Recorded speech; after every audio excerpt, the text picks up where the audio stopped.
I'm here to tell you that we get to do pretty excellent things on this show. We get to try some unique food, try some very rare bourbons, and every now and again, we get our hands on a cigar that is just, well, it's just special. It's just unique. And sometimes, well, I should say nearly all the time, unless we mention that it's a gift, that it's been given to us, we buy, baby. That's what we do. We don't rely on the kindness of strangers, Fingers Malloy. We reach into our own pockets and we buy. So when the opportunity came to get our hands on a couple of the Fuente y Padrón Legend Series cigars, we said, sure, we'll take out a second mortgage.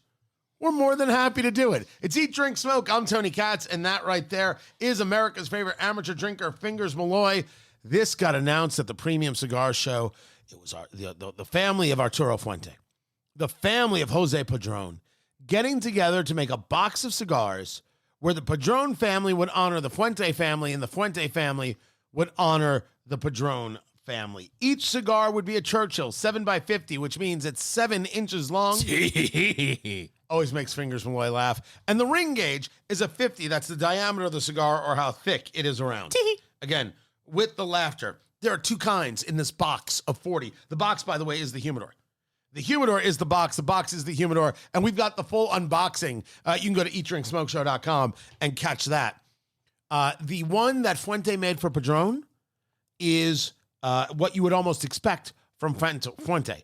It is round, the classic shape. It has the cedar around it as part of the packaging.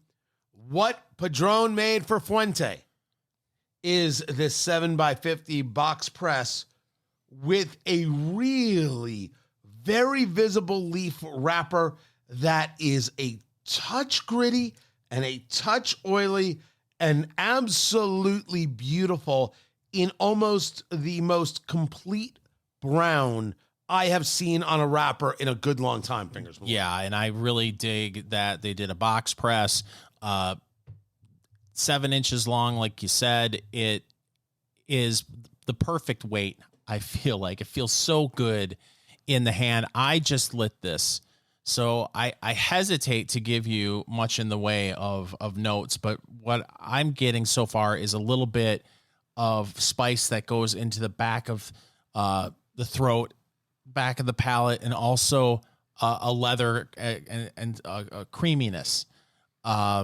But I'm telling you, I lit this up 90 seconds ago. Yeah, so this has just been lit. This release is just out. And just to give an idea of if this is in our humidor, I have no reason to believe that it won't be lovely. This comes as the humidor, and sometimes you can get it as a 2-pack, like one of the ones Padron did for Fuente, one of the ones Fuente did for Padron. That pack is usually, as I've seen it on online retailers and other places, $175 to $185 a stick. Yeah. Which means, if you're doing the math, with the humidor, a box of 40 is retailing at about $7,100. That's $7,100. The money from this is going to the Padron Family Foundation and to the Fuente Family Cigar Family Charitable Foundation, Education, Dominican, and other places. So I am in the camp that I'm sure a lot of other people are who are listening right now to what you're describing, and it's hard for me to wrap my mind around paying that much for a cigar. So when I say that I paid for these, I did. These were not gifted. Someone was like, hey, give it a good review. We don't do that kind of stuff. We never have, and we're not about to start. This was about taking advantage of an opportunity and saying, I want to try this thing so I can say that I tried it. We want to share it with Eat, Drink, Smoke Nation. $175 a stick. You're starting to get into real money. So for example, in expensive sticks lately, the Plasencia Ometempe, which is done in that volcanic soil, that's $100 a stick. That is an expensive cigar. Davidoff does is it the Oro Blanco? I think it is the Oro Blanco, which is this crazy mix of of tobaccos. That is a $500 to $600 stick. Wow. And by the way, we have to do that cigar. And the only rule is I've ever heard with the Oro Blanco from Davidoff, you must be on a full stomach. Do not risk it. Do not try. This is the Padron in honor of Jorge Padron, in honor of Carlos Fuente. This box press 7x50. First of all, spectacular draw. That is a beautiful, you said creamy. You've hit that on the head. That is a beautiful flavor. Are you getting any kind of pepper or spice towards the back of your palate? No, or is it just me? Not at the moment. I almost get a little bit of like a graham cracker cookie thing going on. Wow. That is wonderful and luscious. There's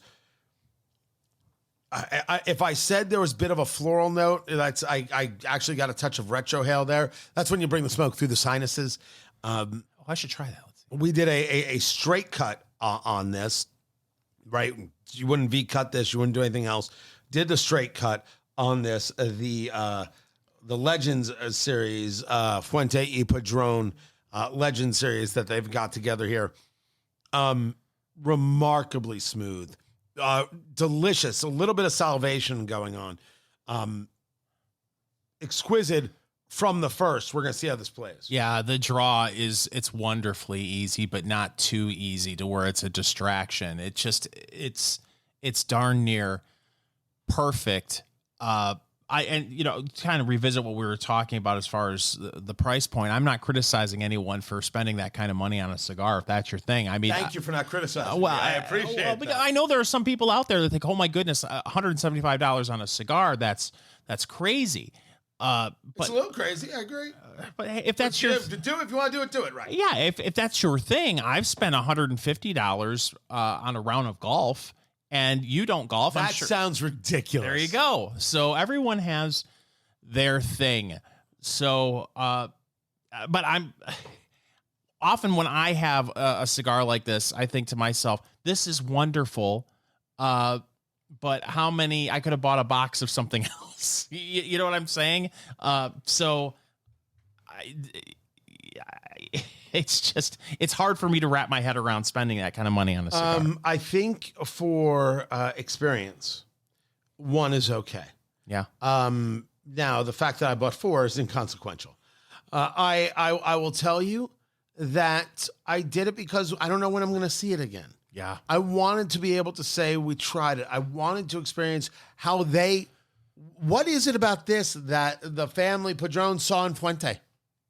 What is it about the other one that the family Fuente saw in Padron? What is the story they're trying to tell? That to me is kind of interesting. And that's where we've talked about it on several occasions where story really matters and really enhances the experience and makes you want to enjoy something that maybe you wouldn't be spending that kind of money on normally. And there's something also incredible in this story that you're talking about the 2 top cigar makers in the world in terms of name, and they decided to work together. Only in cigars does that happen, and that's a worthwhile conversation. We will get to that. Find everything at eatdrinksmokeshow.com. It started with Costco selling gold. Gold, I say, fingers. Gold. It'll make you rich. That's what they tell me. It's Eat, Drink, Smoke. I'm Tony Katz. That right there is America's favorite amateur drinker, Fingers Malloy. And when they start selling gold, you're like, I guess they're just, jumping on a trend and people are buying gold left and right, hedge against inflation, maybe some current concerns about the economic future. And then they started selling the apocalypse-ready food bucket with 150 servings and a 25-year shelf life. And people said, I guess Costco really thinks the end is coming. It's nigh. It is nigh, Fingers. This is not an insane thing to get. And I am not a prepper, but we have in my family, not that you'll be welcome if the apocalypse comes. You're on your own. By the way, I love a sentence that starts with, I'm not a prepper. Fill in the blank, but 4 to 6 months supply of food and water? Absolutely. 1,000% we do. And I would look askew at anybody who didn't have some level of preparation. Maybe not what we have, and that is, I don't think that's prepper. All right, we don't have the MRE stuff where I don't have the kit that'll convert, like you know, you go to the bathroom and then all of a sudden drinking water's on. I don't have that stuff. I need a flint. And maybe some steel wool. But that's about it. But I do think one should be prepared. Rice, beans, tuna, peanut butter, those kinds of longer non-perishables. Absolutely. As a matter of fact, how do people not? Well, first of all, I thought Costco was an apocalypse-ready food bucket. Look at you. As a whole, listen, my prepper plan, I just have the first 3 seasons of MacGyver on DVD. Solid. And that's going to get me through. Because like you said, if you got a paper clip, some bubble gum, and steel wool, it will get you through any jam. What can you not handle? Do you not believe in the idea of preparation? Listen, I think that you should definitely have something on hand for at least to get you through 2 weeks. You start getting into 6 months, then it's like, okay, a lot of people don't have the storage unless they do get one of these buckets. But if you're like trying to store canned goods and big bottles of water and things like that, a lot of people don't have the room to be able to store something like that. So that is real, right? You can't tell somebody you should have months and months and months and months if you don't have the physical room. The question is, I think more, do people do anything to prepare for when everything goes wrong? No. And that drives me nuts. I am not discussing the end of the world being, wait, what was it? Nigh. No. I am discussing things going south. The whole system that we have in America is at every second perilous. It is remarkably durable, and it has unbelievable elasticity. It can bounce back. It can. But when it breaks, it messes things up. And it can break from time to time, and a supply chain can break, and an energy thing can break, and power can be out, etc. And it's why when you see a storm coming through, 4 hours later, you see people going after the supermarket like they're all about to die. It's maddening to me that you see that, because it's, for the most part, unless you're living in some remote area where it takes you 40 minutes to get to a grocery store, we're very privileged in the fact that we live in areas, for the most part, that if you have like a winter storm coming through, chances are 2 days later you'll be able to get to the store. But the people who are 40 miles away, they've got everything. They're not worried about nothing. That's true. They're covered. But we do. We find that people can't handle 4 hours. I want to know how that. Never mind. I was going to say I want to know how that works. Maybe I don't care about how that works. Why is it that we haven't had elected officials, rational people saying, hey, guys, here's a way to prepare. Being prepared is good. It is incumbent upon you to be able to take care of you while the government is working on taking care of the problem. Because that doesn't get you votes. Listen, let me tell you, ladies and gentlemen, be prepared for when everything goes to heck in a handbasket. Let me show you how you can be prepared for when the whole system collapses. I mean, we had a trial run. Let's face it. The COVID pandemic, the first week or two, going to a Costco and seeing 20-pound bags of rice completely gone off the shelves, and the toilet paper and all that stuff. When you go, you'd bring your mask and your sword and a flail and maybe a shield. Have you, during that whole experience, did you ever go into a Costco when it first opened? It was absolute madness seeing people run to the toilet paper like it was Black Friday, and it was, oh, there's a 75-year-old woman? Well, let me get her out of my way, and get a little hip check, and people are bouncing all over the place, diving over toilet paper. Did you ever experience that? I never did that. No, I did not. I did, but I didn't need anything. I just went to watch. Oh, Granny went flying. You see that, kid? That's Granny. True story. I saw a man, probably 38, knock over a grandma to grab toilet paper. He then yelled, "Wolverines," and said, "I've never felt so alive." That's what he said. I was stunned. You're an idiot. Do parents teach their kids? Do parents teach their kids about preparation? And I'm not saying you got to get this thing, although I don't think this thing is necessarily a dumb idea. 150 freeze-dried food servings with a shelf life of 25 years. The ReadyWise Emergency Food Supply Bucket offers a total of 25,280 calories, or as Fingers calls it, Tuesday. Freeze-dried items such as teriyaki rice, pasta Alfredo, potato pot pie, and apple cinnamon cereal. It is $79.99, although you could find it lower prices if you're in the store. Is that do parents not teach their kids, hey, be prepared for when something goes wrong? No, because there's not an app for it. I'm pretty sure there's an app for it. Is there? If you were to search Prepper in the App Store, the emails you would get, we hear you don't want to die like the rest of them. But the only way I feel like... By the way, that's how they think preppers sound. Yes. I'm going to hell for that one right there. But I feel like at this point, the only way you can get a teenager into prepper talk is if there is a prepper TikTok thread. Is there prepper TikTok? I don't know. There's got to be. I'm just saying, if you're a parent and not talking to your kid about being able to handle things if they go wrong, this is about things going wrong. People assume everything's just going to work every second of the day. Nothing works every second of the day. You got to be prepared. I don't know why we don't teach this as a skill. With home ec. Oh, God, we don't teach home ec either. Eat, drink, smoke. It is your cigar, bourbon, foodie extravaganza. I'm Tony Katz. That is Fingers Malloy. You find everything at eatdrinksmokeshow.com. The Fuente y Padrón Legends series. The Padrón family making a cigar to honor Carlos Fuente. And the Fuente family making a cigar to honor Jose Padrón, coming out in its own box, its own humidor. Little over $7,000. But I knew a guy, and I picked up a couple of sticks. We are smoking the Churchill. They're all Churchills. This is the 7x50 box press.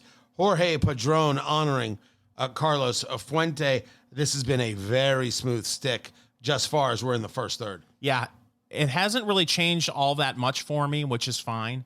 That pepper spice that I was talking about has subsided a little bit. That leather is there. There's a creaminess to it. There's also like almost like a bready sweetness for me. I just got a little bit of butter popcorn. Really? Which is a weird thing. Weird thing. But my goodness, it has been so low maintenance. Sat the stick down for a couple of minutes, picked up. It was like I only sat it down for 10 seconds. Lots of pleasant smoke. The draw is easy. Great hand feel. It's outstanding. This is lovely. You want to get your notebooks out, right? Simple spiral notebook. Kids are going back to school. Pick another one up for 10 cents. What did you eat today? What did you drink today? What's the weather? We've had outrageous humidity and rain in Indianapolis, Indiana, where we are based. And that will all affect saliva production. What did you eat? Hey, Fingers, should I discuss that you're back on the wagon? That's fine. All meat. The carnivore diet. It's not all meat. By definition, the carnivore diet is all meat. Well, but also animal-based products. Like you can eat eggs. You can eat people. I don't want a bunch of hate mail thrown at me. A lot of people. Sure you do. Fingers at eatdrinksmokeshow.com. People eat cheese on the carnivore diet. But today, if you're asking, I had 5 eggs. 5. 5. Did you have them Rocky style, raw, and just swallow them down? Is there any other way? Nope. No, I had them scrambled, And also, I had some leftover seasoned meat for tacos from the previous night, so I just mixed that in with the eggs. And then at one point, I did have a whole can of chicken. Chicken in a can, baby. That's where it's at. Can I tell you, my wife does that, and she'll make chicken salad out of it for herself.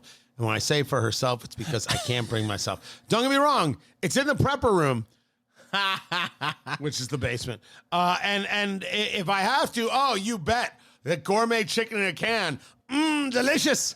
But I can't. I can't. There's just tuna in a can. I get it. Chicken in a can. I don't know what's happening. They call that tuna of the farm. That's not what they call it. Oh, they don't? That's not even science. So what did you eat today? What did you drink today? The weather. You want to put that in the notebook and then take the cigar, break it up to thirds, break it out into thirds in your mind. First third, second third, final third.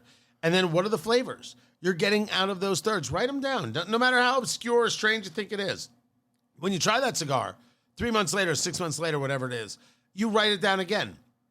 Compare your notes. Those are your through lines. What is it that you really got out of that cigar? What were the flavors? And now you know. It's a great way to really get an understanding of what you're smoking. Can we revisit just for a quick second? Sure. The carnivore diet. Can I lay down? I just feel this studio needs. I need a full on like Barca lounge. At least a cot. Yes. Go ahead. Yeah. So, Tony finds out that I'm doing this and immediately says to me, "Would you like a black and white cookie from a deli from Katz's in New York?" Yeah, I ordered. My kids having a party, and they were like, "I would like some Katz's." I said, "Say no more." I got the babkas, chocolate and the cinnamon. I have the rugula, the chocolate and the cinnamon. I have black and white cookies. I am set. Yeah. I can handle a high school graduation party or a bar mitzvah. I can do either one right now. Just ask. But the point of this is, he says to me, as soon as he finds out I'm trying to be disciplined and lose weight, he said, "How about a cookie? How about some ice cream? I've got lots of ice cream. Would you like 2 scoops?" And I said, "Tony, I get a sense that you really enjoy me falling off the wagon." I don't. I don't get any joy from you falling off the wagon. It's that you're going to. and so I just want to be there with something soft and sugary to help you with your.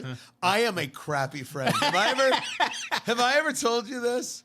When I offered you the black and white from Katz's, I did not know that you were on the carnivore. It was only after that did I then offer you ice. I thought you could tell by the look on my face, the misery of going. It's been now a solid 18 hours without sugar, and it's driving me crazy.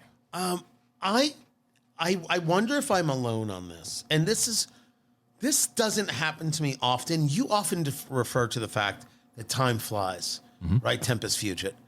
And you talk about this specifically with family, right? And kids off to school and this one doing this and that one doing that. And they were just this little thing. And now look how grown they are.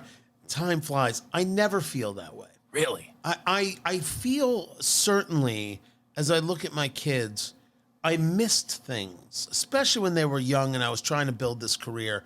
There's no doubt that I really, really missed things. And my wife will tell stories I don't remember. And part of it is my own memory issues, but part of it is I wasn't there because I was trying to make something happen because they had to be supported. Damn it. So that is true.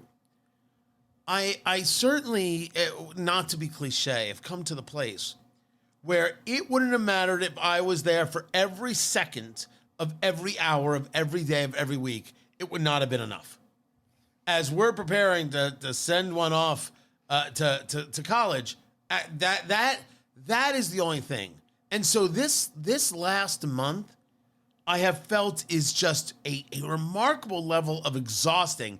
And yet I feel it has flown. I never feel that way because in just a few days, they'll be off to college, and this whole new part of everybody's life begins. Sha-la-la-la. Right? I hear you. Right? I'm 4 seconds from a Hallmark movie. I have done my best with my kids to be there for everything. And I'm with you as far as I cannot believe I don't remember so many events that I was there for. So was it that I wasn't present, but I was there? Or was it just that I've got a crappy memory? I don't know. But the whole being present thing. Were you there and you were on your phone, there watching TV, or were you there and were you watching them?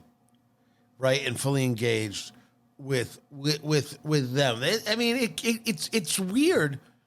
I mean, I have known my kids going. I've been fine and everything else.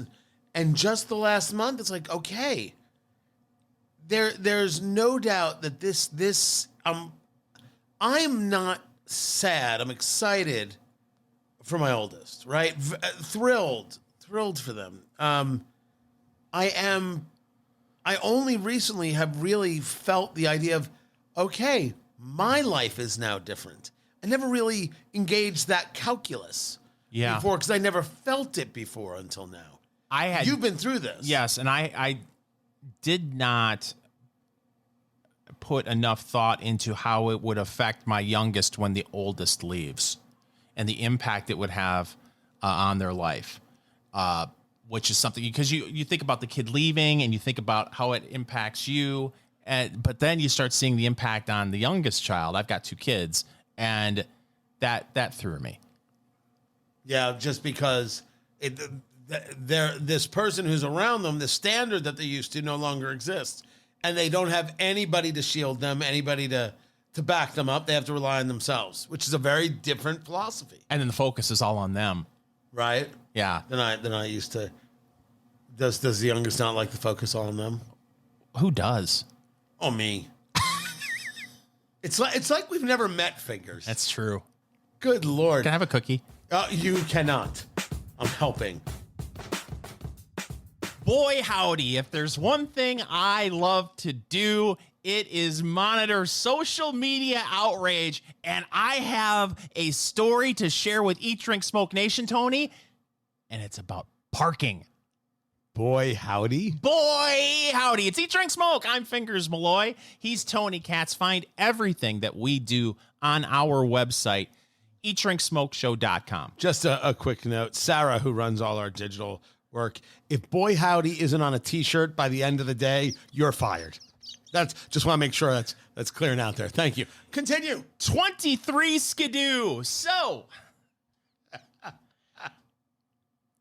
there was a Facebook post that apparently went viral.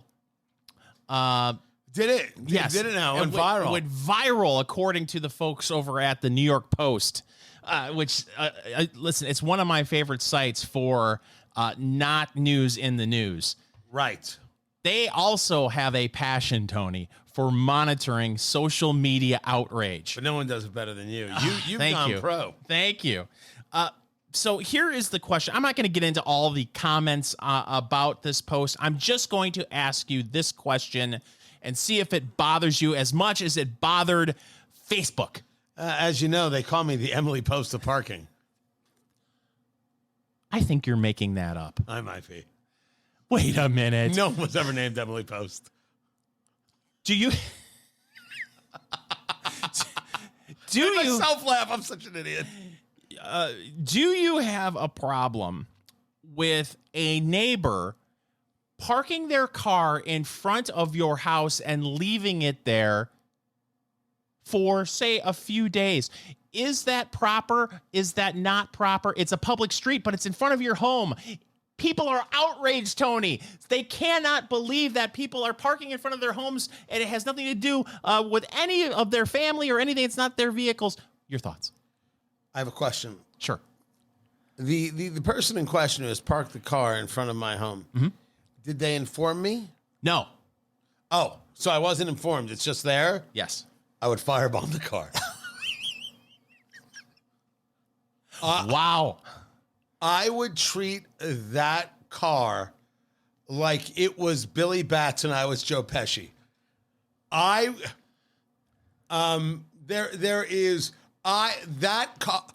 be Britney, bitch.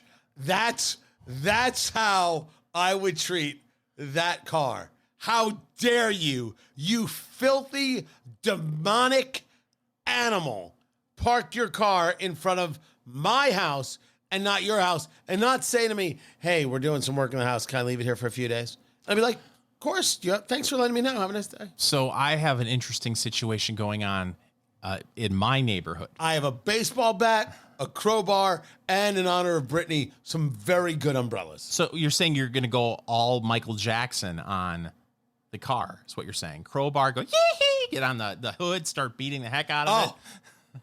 I'm going to treat that car the way Tiger did. How about that? What's Tiger's wife? No, it's Tiger who got into the car accident.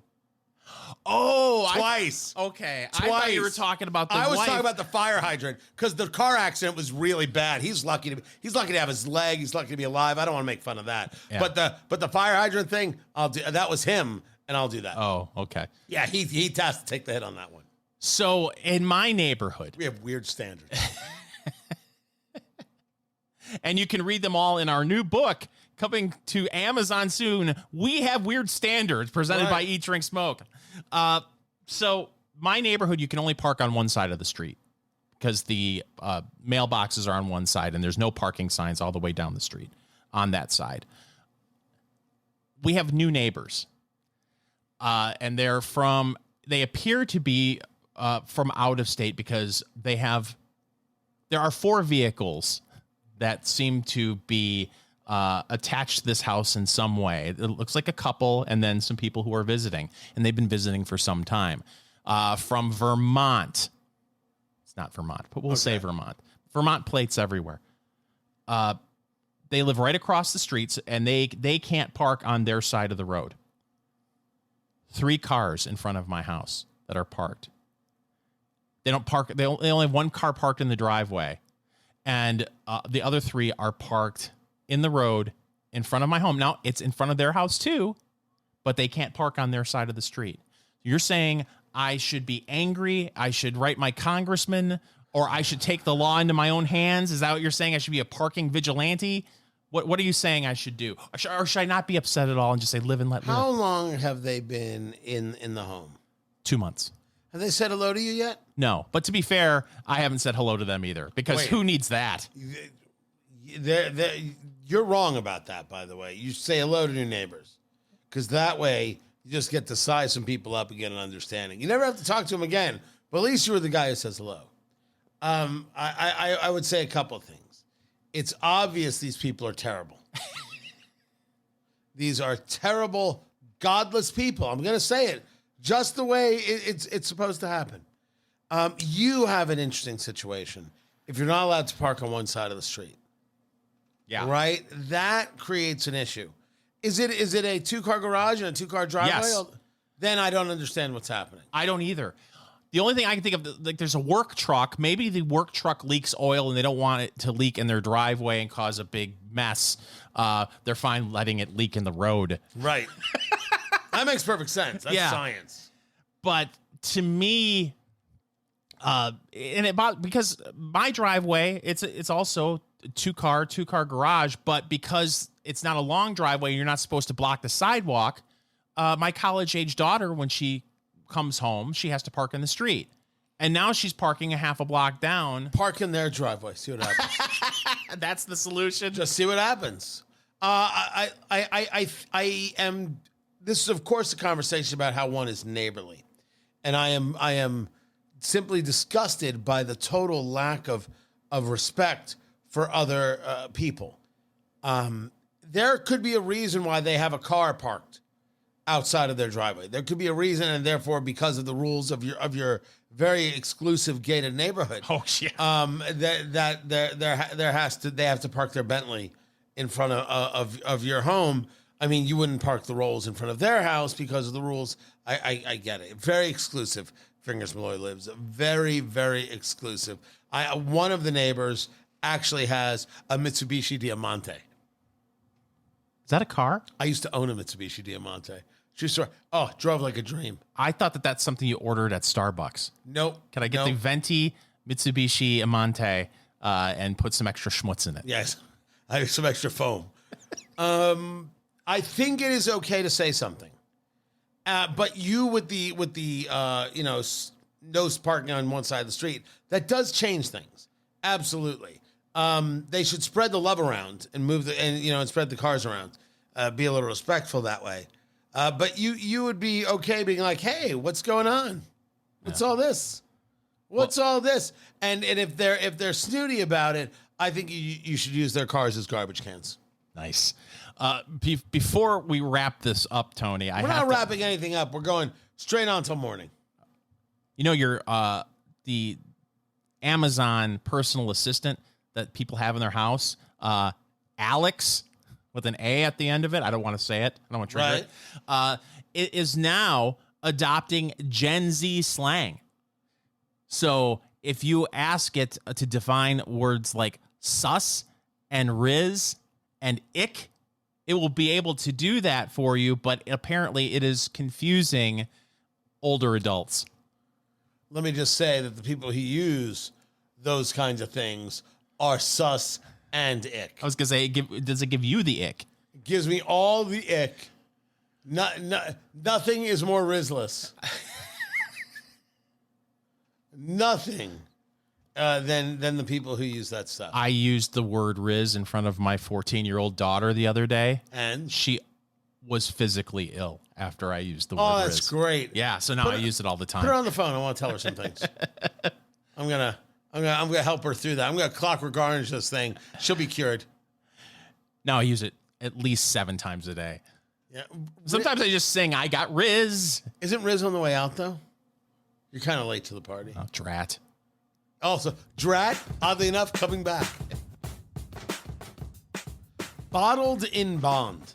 When you see that on a bottle of bourbon, this is part of the rules of bourbon. This goes back to when government was first trying to make sure that bourbon was actually a legitimate product. And when it got into your hands, it wasn't, something that was just a big hot mess or was going to kill you. Bottled in bond refers to the fact that it's one distiller at a single distillery in one season. And bottled in bond has to be 100 proof. But this is not just bottled in bond.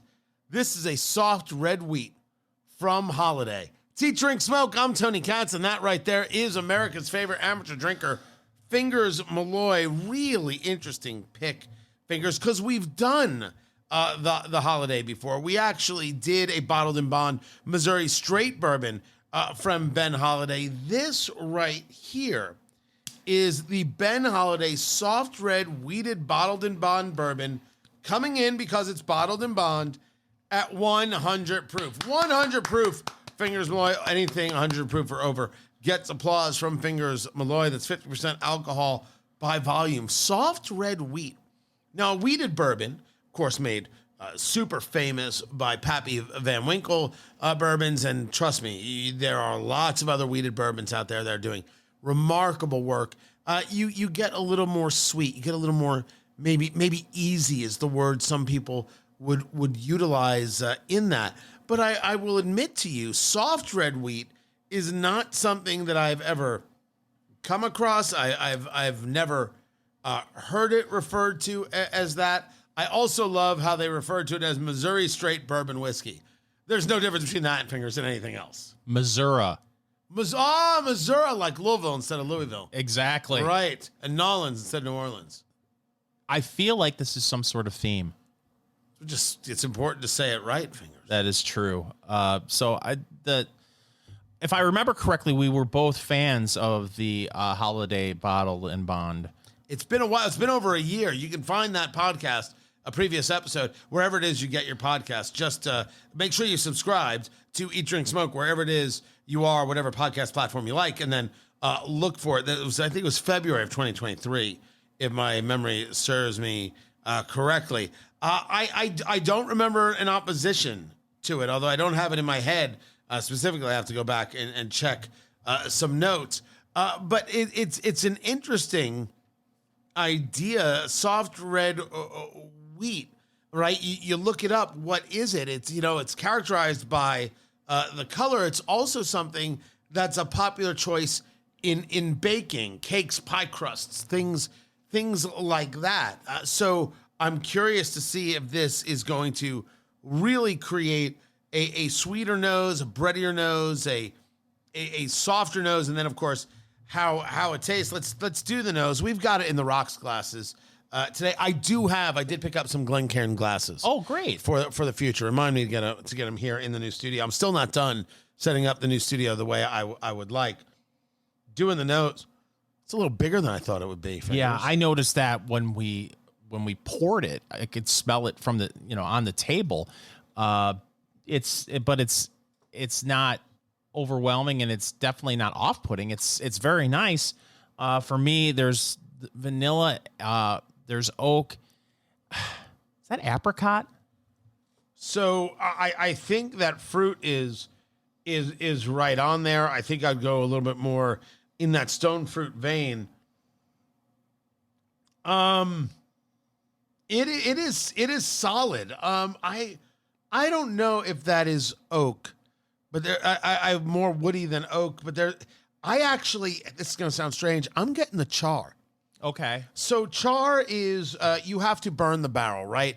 Bourbon goes into a first use oak charred barrel, which means you have to add flame to the inside of the barrel. And you can vary. You can do it as long or as short as you like. That really depends on the distiller and what kind of flavoring they're going for and what they assume the wood is going to impart into the juice itself to create the bourbon. So the char, kind of how I would describe it, is referring to as a burnt wood mixed with smoky. If you can find those two flavors, for me, or those two scents, I guess I would say, for me, that's the char. And I think there's a touch of that in here, and I am not opposed to it by any stretch. Neither am I, to the point where I really want to drink this. So I should ask. Yes. Can you have this on the carnivore diet? Of course. Is that right? The first rule of carnivore diet is there are no rules, except there are a lot of rules. But Fingers Malloy, you're an idiot. Are you ready for this? I've been ready for this all day. Fingers Malloy is going to do the Kentucky Chew. Take a sip, move it around the palate, get a feel for what's going on. Sometimes you want to take 2 sips.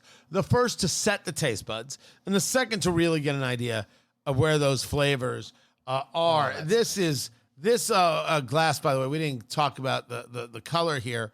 A little bit lighter copper, I think, is where I'd go with this coloring. It's pretty. It does look a little watery. Doesn't look like it has a major thickness to it. Fingers, where were you at with the palate? That oak is there. The vanilla is there. There's a fruitiness there, and I agree with you that char is still there. It's almost like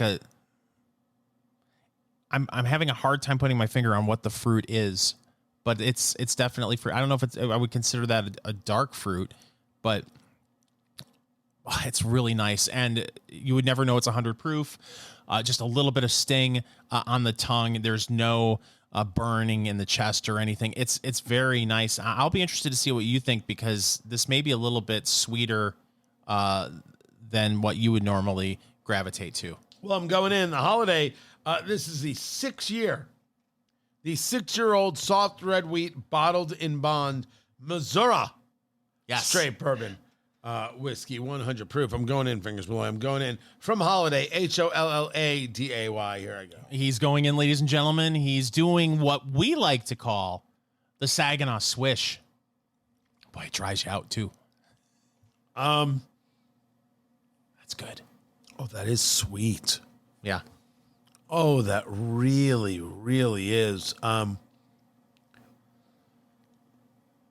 Yeah, I think I get more char on the nose than the palate, but I think the call of char, I think I'm going to win this round.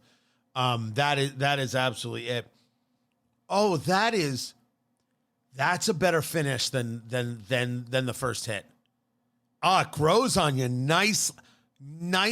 So there's a weird spice that's going on that isn't necessarily cinnamon, that is hitting really the fullness, the width of the tongue. There was no burn going down. There is only the slightest residual heat that's actually throughout the chest. It is almost there's a heat that is mixed with a vanilla cream. That's what I'm getting, and the charred oak is what's working through it. That finish has gotten a bit dry. I think that's right. Your question was about what in the world kind of fruit is that? What is that flavor? It is not orchard. It isn't like any of those summer fruits or anything like that. It's not peaches, but it's something. Oh, that is interesting. The Holiday soft red wheat bottled in bond bourbon. Is it in our liquor cabinet? We will find out soon enough. Don't call it a comeback. That should be the start of a song. I think I could make a career with that song right there. It's actually one of mine. You know, my rapper name was Ladies Love Cool Fingers. I don't. LLCF? Mm-hmm. Huh. LL Cool F. That's what they called me. Is that what they called you? Yep. LL Cool F? Mm-hmm. You mean I should have gotten it right and I screwed it up from the beginning? It's okay. That's what I'm here for. We should rehearse. It's Eat, Drink, Smoke. I'm Tony Katz, and that right there is America's favorite amateur drinker, Fingers Malloy. This is not a steak conversation. It's an economics conversation. 4 outdated steakhouse chains making a comeback in 2024. This from the people at Eat This, Not That. And they've got a list here of places that are starting to return. One of them is Steak and Ale. I remember when they came to Middletown, New Jersey. I remember that. That was a big deal. That was a big deal. They actually went bankrupt. They're now back in business. Sizzler is making its way back. This is the question I have for you, because you've lived in New Jersey, California, growing up in Michigan. By my neck of the woods, there was no Sizzler. I never saw Sizzler until I went to college in Arizona. Okay. At Arizona State. And we used to go to Sizzler all the time. So what is that place like? Like I said, for me, it felt like whenever I would watch TV and someone would say, let's go to Sizzler, it was almost a punchline. Golden Corral. But they bring the steak to you. Yeah, massive salad bar. You can go as many times as you want. And they bring you a steak and add a potato. This sounds like some sort of magical place. Right? So there's Sizzler on the list. Golden Corral, I told you, just said it on the list. And Logan's Roadhouse, which is exactly like Texas Roadhouse. Why is this happening? Why is there a resurgence? And the answer is fast food. The economic reality, which, the market has been nutty. Jerome Powell, the chairman of the Federal Reserve, is teasing the rate cut. The market is begging for a 0.5% on the rate cut. But if you take a look at manufacturing, it's the report came out this week, the 4th month in a row of contracting inventories. The market may want the cut. They may think inflation is in the rear view. People are not buying things. People are not producing things. Things are bad. Now, don't get me wrong. Retail-wise, people are still buying all sorts of crap. But in terms of companies, in terms of businesses, actual investing in product, not happening. So that's interesting that you bring this up, because I feel like we had this conversation a few weeks ago about interest rates, and the feeling was that there was going to be a 0.25% cut. And you're saying that you believe now that they're screaming for a 0.5% cut? They're screaming out of their heads. When there was a survey of the traders like 2 weeks ago, 93%, well, I'm rounding here, so go with me, said it'll definitely be a 0.25 point, and 7% said it'll be a 0.5 point. The point of that story is that no one thought there would be no cut. They absolutely are convinced that Jerome Powell, chairman of the Federal Reserve, is coming with a rate cut. But inflation has not shown itself to be on the downswing in a way that can be thought of as permanent or as reliable, even though there has been some movement down on inflation. And I'm happy about this. I don't want inflation. Inflation is a tax. It's garbage. Who the hell wants this stuff? But this has had an effect, this market, on quick serve, on fast food, because their prices have gone up so much that people are saying, and we discussed this the other day, what's the point? Here I am with the family, right? There's 4 of us, and we're going to go to name the fast food place, and it's going to cost $60. Why don't we go to Logan's Roadhouse or Sizzler? I could at least get a steak. Someone's going to bring me the refill. My wife could just sit and relax, and or my husband could just sit and relax, and it's going to cost $72. There comes a moment that if you're spending the money, spend the money. Absolutely. I mean, you bring up fast food, and while I don't consider it a fast food restaurant because, we did the study over at the Fingers Malloy Institute for Institutes of Institutes. Is that right? Yes. And fast food restaurant has to be considered fast food only if it has a drive-through window. So this establishment does not have a drive-through window, but trying to take 4 people to Five Guys. It feels like 3 years ago that was going to a steakhouse, the price that it is now to go to Five Guys. Tony, I love Five Guys. Is that right? Oh my goodness. The burgers are fantastic. Don't sleep on the hot dog that they have there. Hot dogs are good too. And then you get, I believe we did another study at the Fingers Malloy Institute of Institutes for Institutes. 1 order of fries at Five Guys is 17 pounds. Is that right? Yeah, they actually put it in a backpack for you, which is maybe why it's so expensive. But no, you make that determination. Like, well, why am I going to a burger joint when, like you said, you can go to a moderately priced steakhouse? I like Logan's. I don't know if you've frequented Logan's in the past. I think I've been once where it was a Texas Roadhouse, and it's fine. But the point is that people weren't doing that because they were saying, I don't want to spend that. And so that kind of casual dining thing has its challenges. But if Burger King, McDonald's, Chipotle, Chick-fil-A, it's not going to provide for you what it is you need because of the pricing, you might as well go up a little bit. So all these places have seen an uptick in it. And in the end, you can serve people all the popcorn shrimp you want, but if the cost of the fast food burger is only $2 less than the cost of an 8-ounce steak, notice I didn't say an 8-ounce. I'm doing the steak, please. And I'm going to feel like a person, which is the whole moral of this damn story. It's about how you feel. You feel abused doing fast food at those prices. When you get the chance to do a steak, it doesn't even matter what it is. You're like, okay, I'm living all right. Yeah. And then on top of it, you can get away with doing, listen, I'm a bigger fella. I'm 6'3".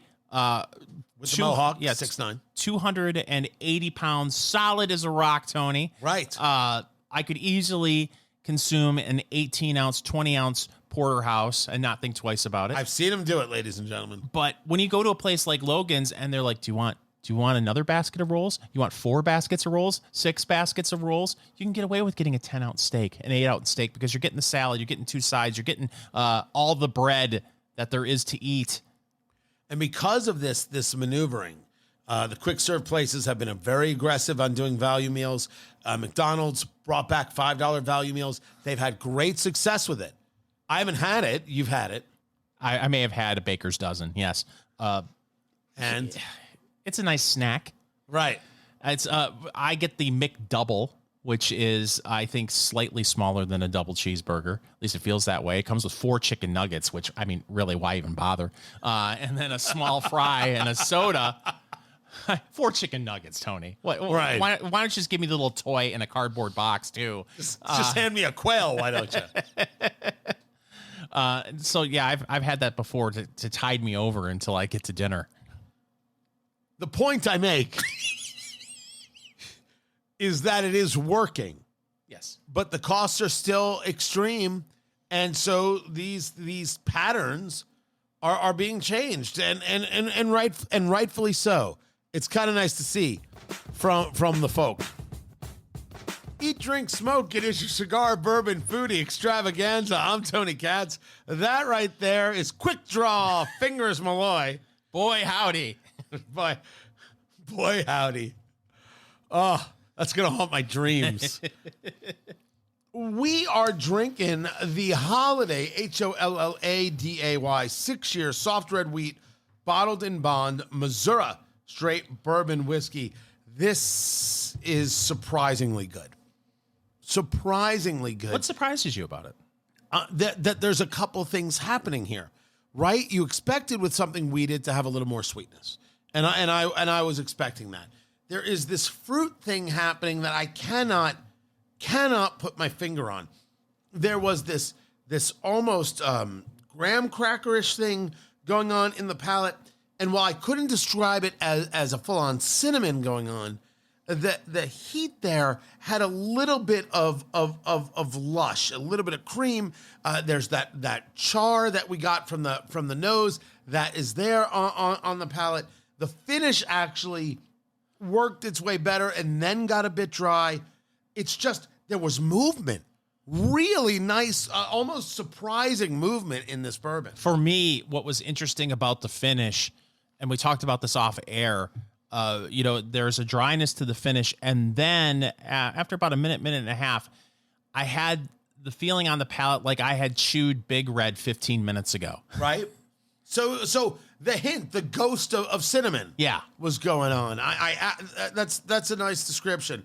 Yeah, there's just a lot happening. What I can't do is put a finger on the fruit. I can't. So looked at how some other people described it, and like the guys at Breaking Bourbon, which do excellent work, breakingbourbon.com.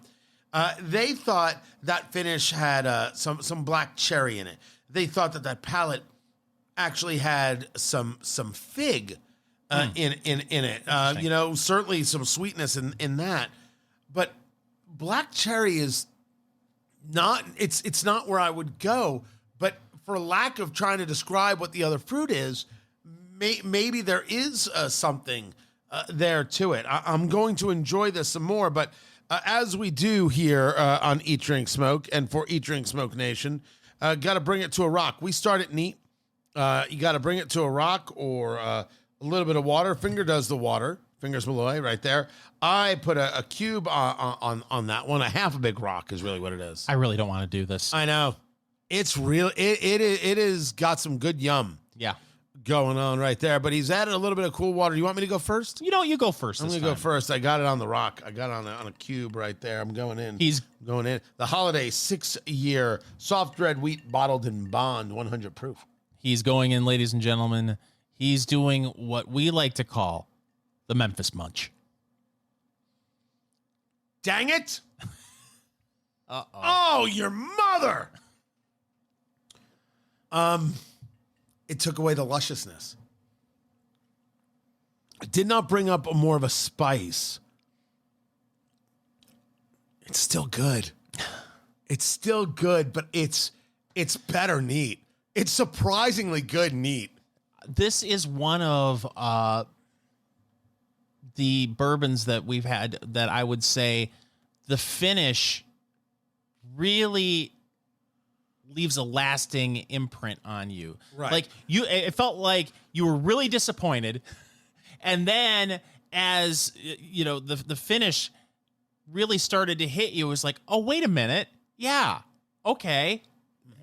This is it's like The Rug in Big Lebowski. It really ties the room together. Is that an album? Yes, it's an album by Grace Slick, but the cube, Grace Slick. You're welcome.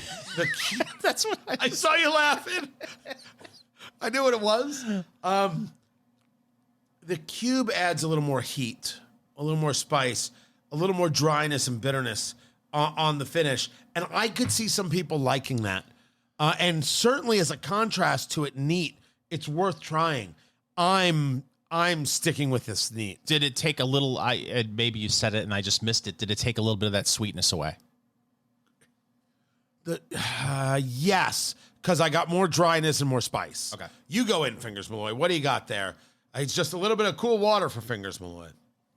Just a couple drops. Now, water is going to open up your bourbon, and water reduces proof. It's actually the only thing you can add to a bourbon in the barrel, and its job is to reduce proof. What do you say, Fingers? What do you say? So that sweetness is still there.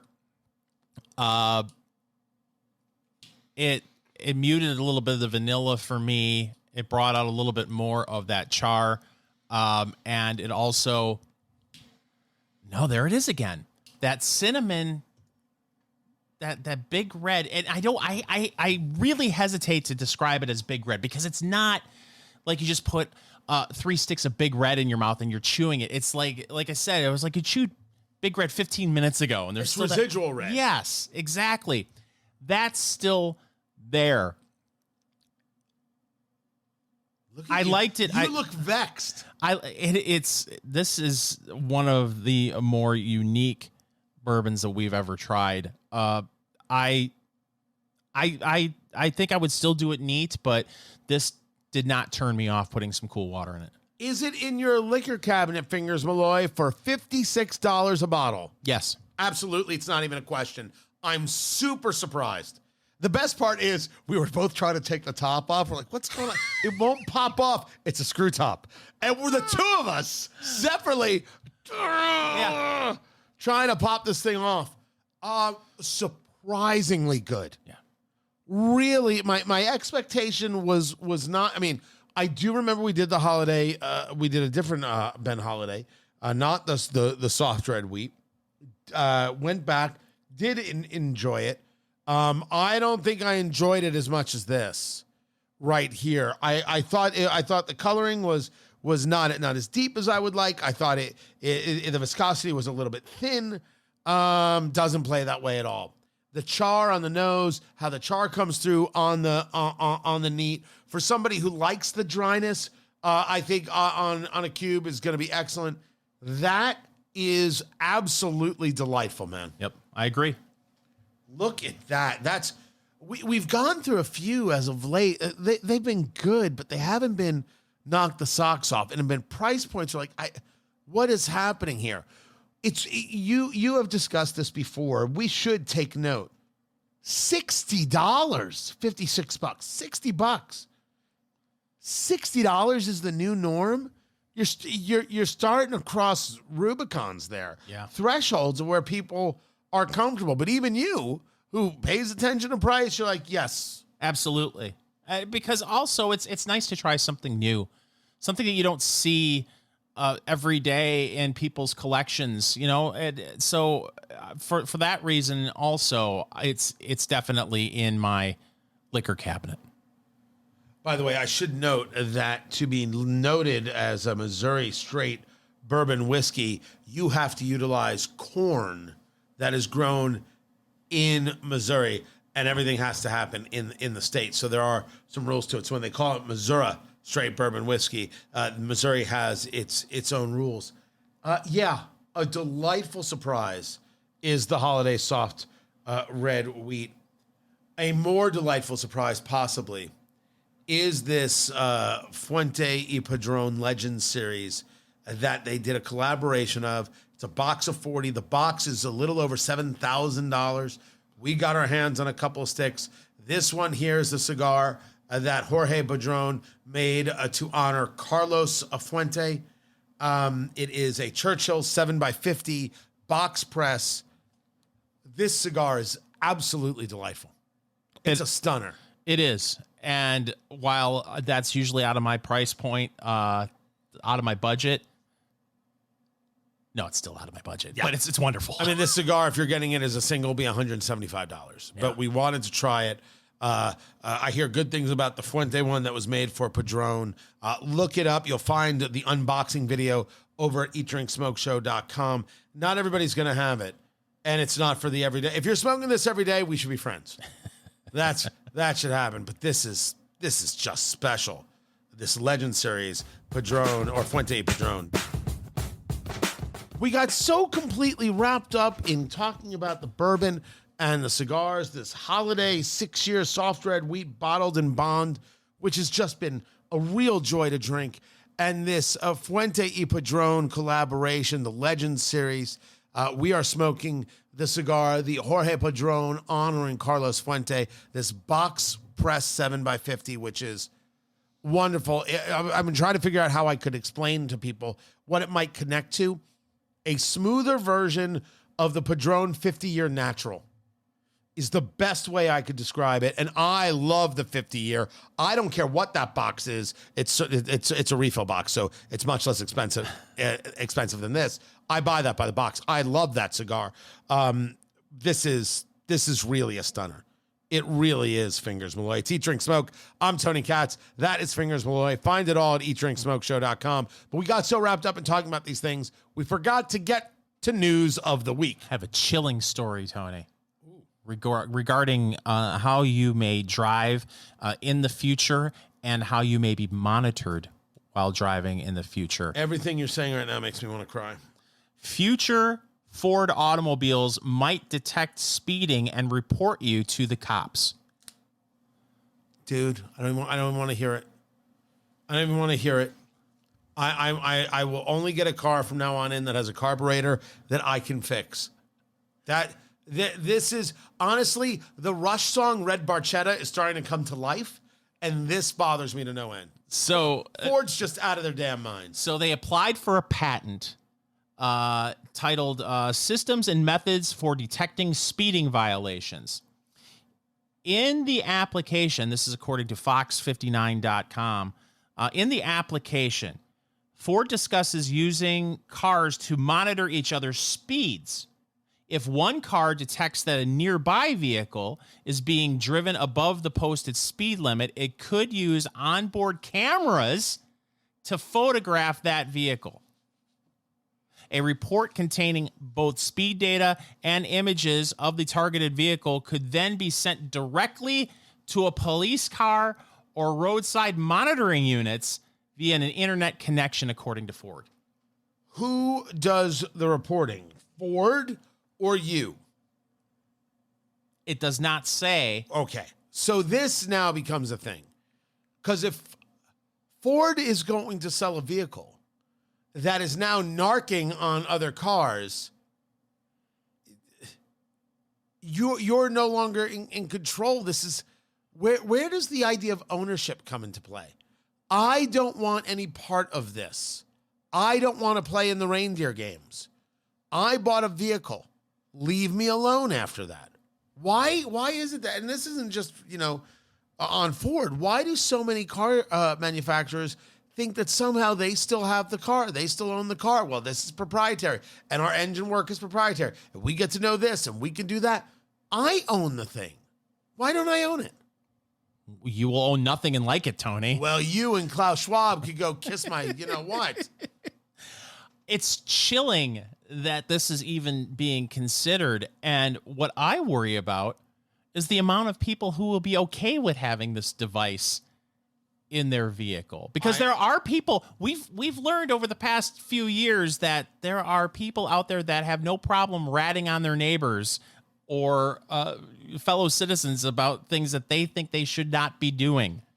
This sickens me. I find that currying favor with dear leader is not a way to live one's life.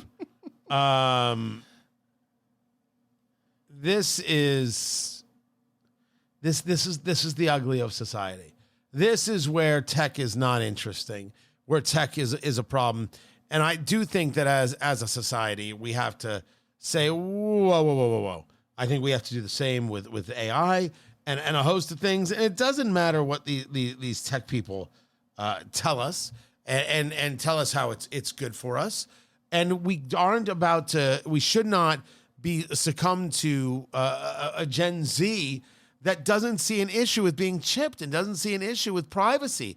And then why you're going to be part of a very bad future in this world. I don't care if the person next to me is speeding. It's not my concern. If the police are going to catch them, great. If not, they're not. I'm not interested in telling. I'm not interested in being a part of it. I don't mean to pick on Ford here, but as you go down the story, it also talks about how they tried to patent a, quote, night drive mode that would limit vehicle speeds at night for everyone, including first responders. What? Who's asking for... here's my problem with all this, too. You want to know why cars are $60,000? You want to know why pickup trucks are $90,000? It's because of garbage like this. All of these add-ons that the customer is not asking for, and yet it's included. What happened to being able to go buy a pickup truck that you manually take the liftgate down? There's no...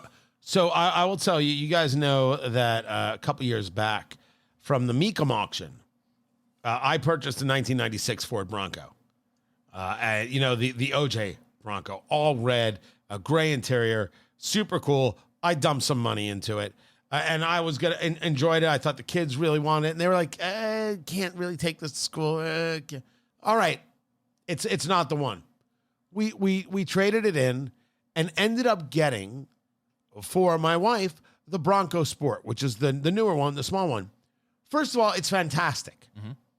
What makes it fantastic is, never mind, it's solid on gas. And I should be full disclosure. Locally in Indianapolis, I have a Ford sponsor. Okay. Right? So that's who I did this with. I like full disclosure. She was interested in something that didn't look like everything else, because all SUVs look the same when you get to that crossover kind of thing. It's all because they're all following the same CAFE standards, and this is how they figured out how they can get their gas mileage. They all look the same. It drives her crazy. She wants something different. Got this, and it does look different. It is, I don't know if it's by design or just the model we got. It's pretty bare bones. It isn't super fancy at all.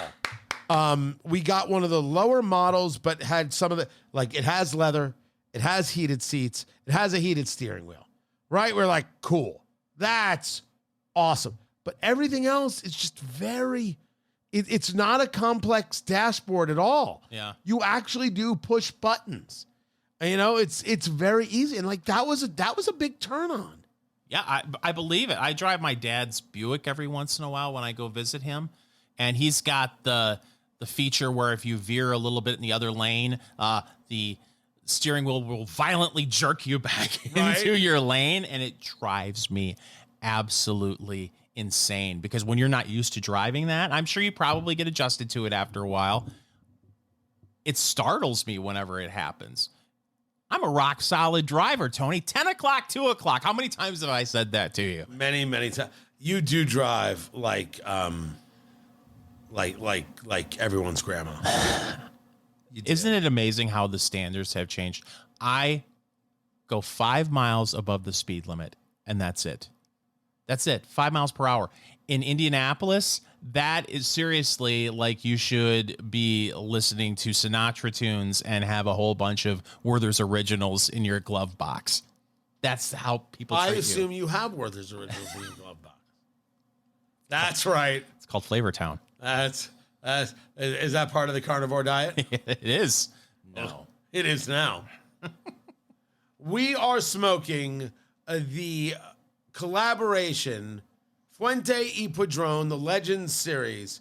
40 cigars in the humidor. You buy the whole humidor, chest humidor. It's a little over $7,000. You find these singles for $175 plus. Yes, I did get them to review on the show. We are smoking the one from Padrón, made to honor Carlos Fuente. A spectacular stick. This box press 7x50. The blend is unknown, right? That was not disclosed. Wonderful, wonderful cigar. And the Holladay 6 year soft red wheat bottled in bond. So 100 proof, $56 a bottle. Excellent. Really fun, enjoyable bourbon. A lot of good flavor. Me, I would stick to it neat. And I think Fingers Malloy would as well. Find everything at eatdrinksmokeshow.com. This is Eat Drink Smoke. Follow Eat Drink Smoke on social media, on Twitter at Go Eat Drink Smoke, on Facebook, facebook.com/Eat Drink Smoke, and Instagram at Eat Drink Smoke Podcast.